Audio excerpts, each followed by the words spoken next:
GG, les grandes gueules en direct sur RMC. Nous sommes avec Charles Consigny, juriste essayiste, Pascal Perry, économiste et consultant auprès des entreprises, et Mourad Boudjelal, le président du rugby club toulonnais. Grande gueule du jour, les surveillants de prison. On a l'un de leurs représentants avec nous. On va vous le présenter justement dans un instant. Mais pour que vous compreniez bien ce qui s'est passé, ce qui se passe en ce moment même à Fleury-Mérogis, petit aperçu de l'atmosphère ce matin devant la plus grande prison d'Europe.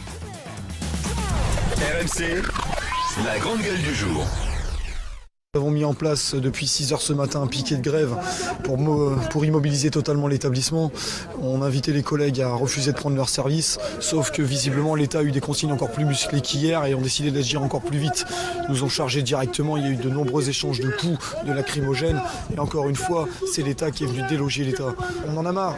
À l'intérieur, on prend des coups, à l'extérieur, on prend des coups. Le recrutement n'y est pas, le métier il n'est pas attractif, il est grand temps que tout ça change. On en a marre de bosser pour rien. Il faut vraiment montrer cette grogne. Peu importe si les CRS nous délogent, on est ici, on est chez nous et on a envie de rester là. Ce matin à Fleury-Mérogis, et nous sommes avec Stéphane Touil, délégué FO pénitentiaire à la maison de Fleury-Mérogis. Bonjour Stéphane. Bonjour. 4e journée de mobilisation des surveillants, malgré les promesses faites par le gouvernement d'améliorer vos conditions. Et puis là, ce matin, ça a dérapé quand même, ces images, les surveillants, les forces de police qui s'affrontent. Alors, déjà, pour reprendre les choses dans l'ordre, on n'en est pas à 4 jours, mais à 8 jours. 8 jours de mobilisation devant les établissements pénitentiaires, tout simplement pour dénoncer le malaise qui règne au sein de la profession. Et puis, ça fait suite à un mouvement qui a débuté à Vendin-le-Vieil avec l'agression d'un collègue par un détenu radicalisé. Bon, aujourd'hui, mais pas seulement aujourd'hui, hier, nos collègues et nos camarades ont été victimes de violences de la part des forces de l'ordre. Simplement Vous avez été matraqués ? On a été matraqués, n'ayons pas peur des mots, il faut le dire. On a été matraqués et gazés. L'un d'entre nous souffre ce matin d'un traumatisme crânien. 10 jours d'ITT, quand même, c'est pas rien. Et pourquoi vous envoyez les CRS ? Attends. Non, mais expliquez-nous pourquoi, oui, c'est ça, pourquoi la force comme ça, pourquoi tout d'un coup hausser le ton ? Il faut que force reste à la loi. Ah bon ? Mais oui. Et donc, on nous envoie les CRS parce que il faut mater la rébellion.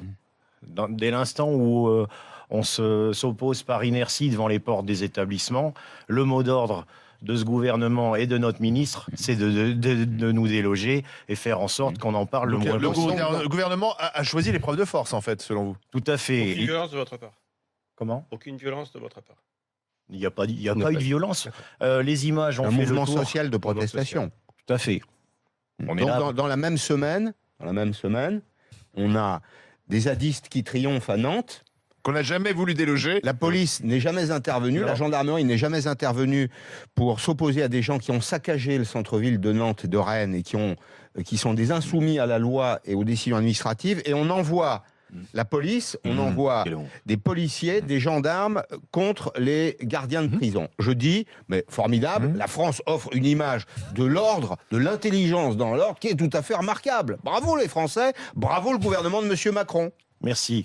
C'est scandaleux. C'est scandaleux. C'est une véritable honte que de molester et d'agresser violemment des collègues qui portent eux aussi un uniforme. Elle a sécurisé sa peut-être future venue en prison au cas où il s'est dit je serais bien. Je me suis dit, si un jour... Charles Consigny.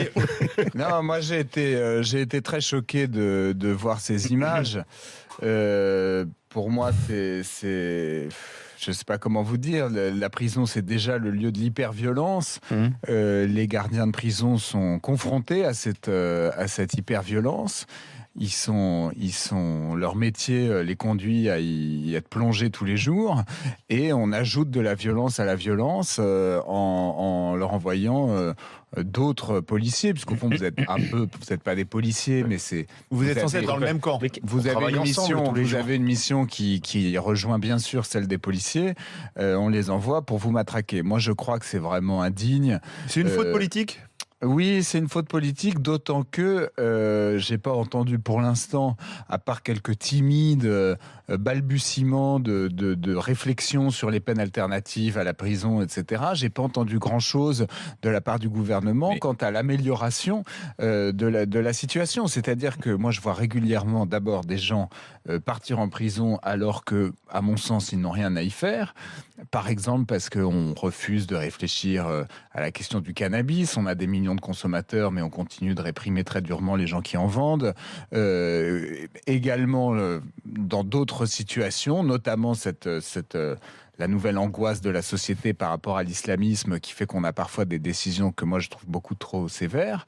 Et ensuite, une fois qu'on envoie ces gens-là en prison avec beaucoup de désinvolture parfois, on les envoie dans des endroits où on sait qu'ils vont vivre un enfer. Mais on ne réfléchit pas, est-ce qu'on construit pas spécialement de prison, on réfléchit pas vraiment aux peines alternatives, et ceux qui sont en première ligne, c'est-à-dire les gardiens de prison, à qui on refile le problème finalement, on s'en débarrasse, on fait semblant qu'on est ferme à l'Assemblée nationale où c'est quand même très confortable, on édicte tout un tas de lois en disant on va être très très sévère, tolérance zéro, etc. Et puis finalement, ceux qui sont confrontés à la réalité du problème, dès l'instant qu'ils se plaignent un peu en disant attendez là quand même, faut peut-être pas pousser, on est dans une situation qui est juste intenable, on en a marre, on leur envoie les forces de l'ordre pour eux aussi les matraquer. Donc je trouve ça assez dégueulasse. Vous êtes surveillant depuis combien de temps Depuis 27 ans. Et vous gagnez combien aujourd'hui? Aujourd'hui, je gagne 2300 €. D'accord. Pour quels horaires? Quels sont vos horaires? Vous tournez comment en tant que surveillant de prison, qu'on comprenne votre quotidien en fait? Tout dépend des équipes. Il y a plusieurs bibliothèques de cycles horaires. La plupart de mes collègues, nous travaillons 6h, 13h, 13h, 19h. Ensuite, service de nuit.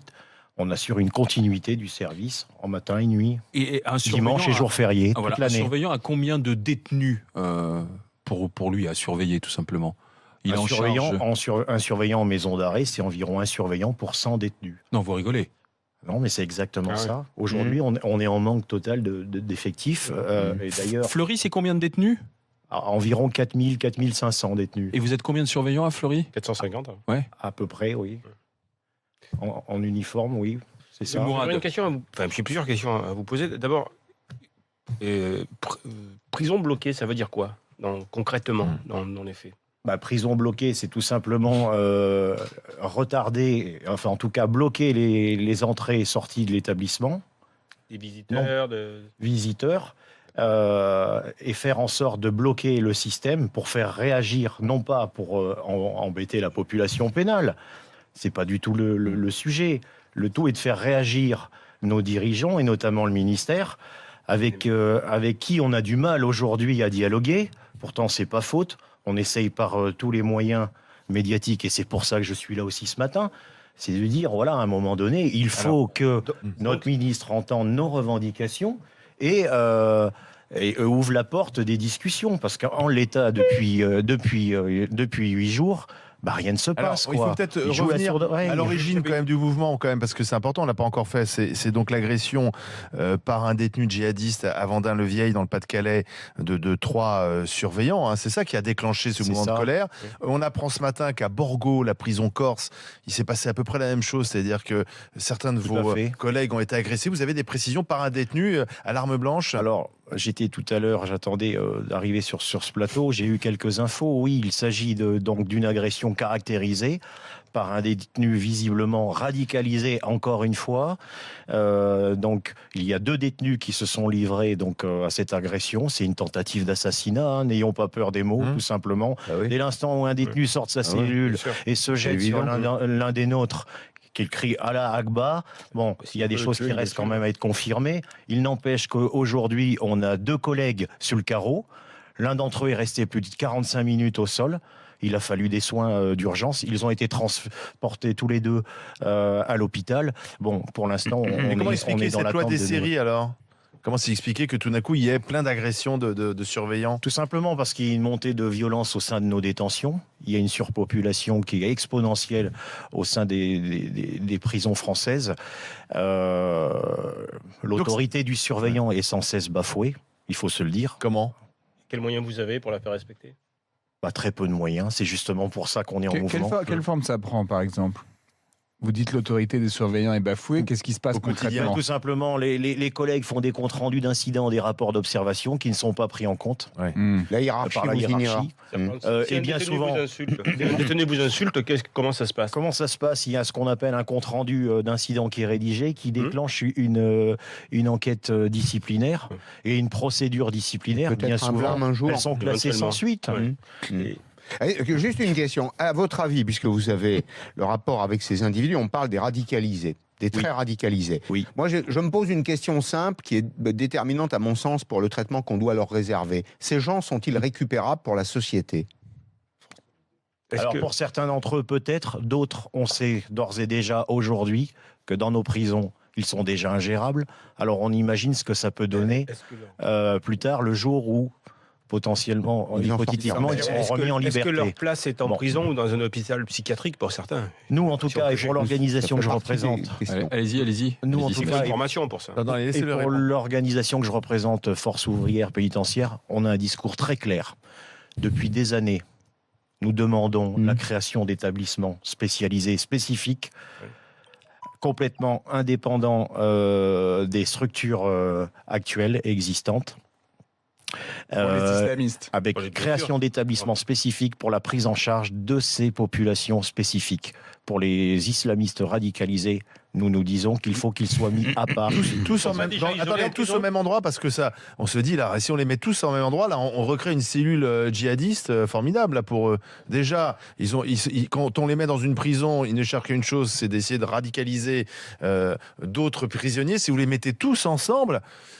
Alors après, chacun son point de vue. En tout cas, nous, aujourd'hui, ce qu'on dit, c'est qu'aujourd'hui, l'interdiction de communiquer, elle n'existe que sur le papier. Dans les faits, au réel, ça ne se passe pas du tout. C'est-à-dire les zones dans lesquelles ils sont aujourd'hui hébergés ne sont pas étanches du restant de la détention, des détentions ordinaires. Quand on dit ordinaires. que ce détenu djihadiste, par exemple, celui qui a agressé à Vendin-le-Vieil vos collègues, était à l'isolement, en fait c'est faux. Enfin, c'est un faux isolement. C'est un faux isolement. Comment il communique alors ? Par les fenêtres. De par les activités. Certains ne sont pas placés à l'isolement total.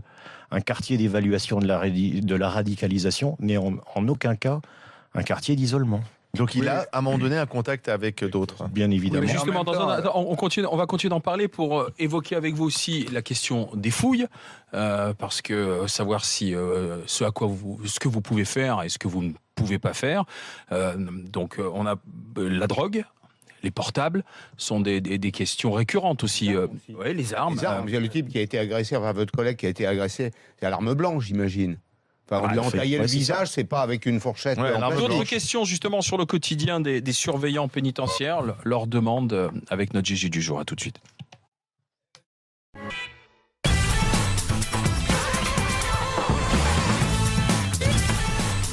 Les GG, les grandes gueules sur RMC et sur numéro 23. Et dans les grandes gueules, nous sommes avec Stéphane Touil, délégué FO pénitentiaire à la maison d'arrêt de Fleury-Mérogis. Vous avez fait grande gueule du jour, les surveillants, les gardiens de prison qui continuent de contester, de manifester.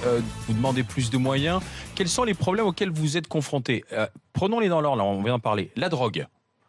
Aujourd'hui, est-ce que vous avez les moyens d'agir contre les trafics de drogue en prison ? Pas du tout, ou très peu.